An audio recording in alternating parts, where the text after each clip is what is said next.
Today's story is about the danger of humor. Humor is a beautiful thing, and I love to laugh, but I have definitely gotten in trouble in my life with my interpretation of humor and my use of humor. So, when I was a younger teacher, when I first started teaching, I have to be honest, I didn't always know how to dress, and I was kind of informal, and I just gotten out of college, and I didn't really know how to carry myself a lot of times, and I still struggle with that.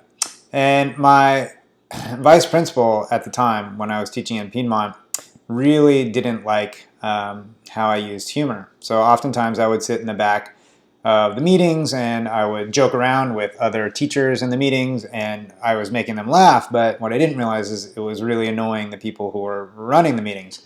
And so once it became clear to me that that was an issue, I wasn't really sure how to deal with it. So fast forward, I was teaching at King Middle School, and one day I went into the staff lunchroom and I saw a woman there, and I was super friendly. So I was like, "Oh, hi, who are you?" And she says, "Oh, I'm the PTA president."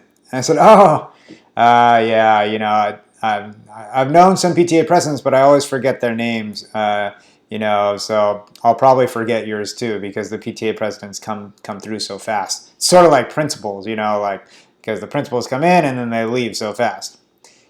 And I thought that was funny. And that was kind of coming from the fact that I had been teaching at Piedmont Middle School for about 6 years or 7 years, and over the course of that time, I had three different principals. And Janet Levinson was the principal at that time, and maybe the next day, I got a call from Ms. Levinson asking me to come to her office. And I came into her office and she said, Miko, I just talked to the PTA president. And she said that you spoke to her in a way in the staff room that she really didn't appreciate. She didn't like it. And in fact, she told me that, she was really offended that you said PTA presidents don't stick around that long. She puts so much time and effort into the PTA and tries to help so much. And then she even told me, that you made a joke about principals leaving a lot. And she thought that the PTA president thought that Ms. Levinson might be offended by that. Ms. Levinson was really nice about the whole thing, and I felt terrible, so I said, "Oh my gosh, I'm so sorry. Like, I'll send her an email right away apologizing." And I did. I apologized to the PTA president, and I apologized to Ms. Levinson. I didn't mean to, say anything negative. I love working here, and I think you're a wonderful principal, and so on and so forth. So eventually, the PTA president was nice enough to forgive me, and we actually became quite friendly over the course of the years that she was the PTA president. But I did learn from that experience that sometimes, we say jokes and it actually hurts people's feelings, and I was really glad that she was willing to tell Ms. Levinson. Sometimes I even tell jokes that hurt students' feelings, and I'm always really glad when they tell, somebody they trust, like their parents, or another teacher or a counselor, and then I find out so that I can make amends and apologize. And ideally, I make students feel comfortable enough that if I hurt their feelings through a joke, they will tell me, and I can apologize. What's interesting about this is I really should have learned my lesson much earlier. When I was in high school, I had a friend named Alice Shee.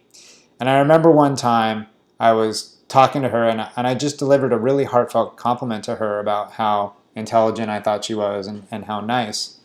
And she stopped for a moment. She looked at me really seriously and she said, "Miko, I want you to know that that really means a lot to me."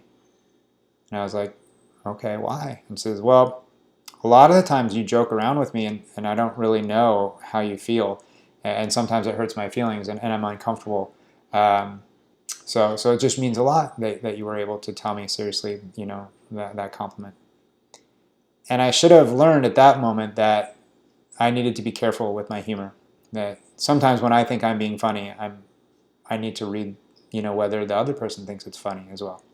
So I try really hard now to be aware of my humor.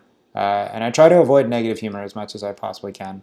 And hopefully I'll continue to improve. Thanks.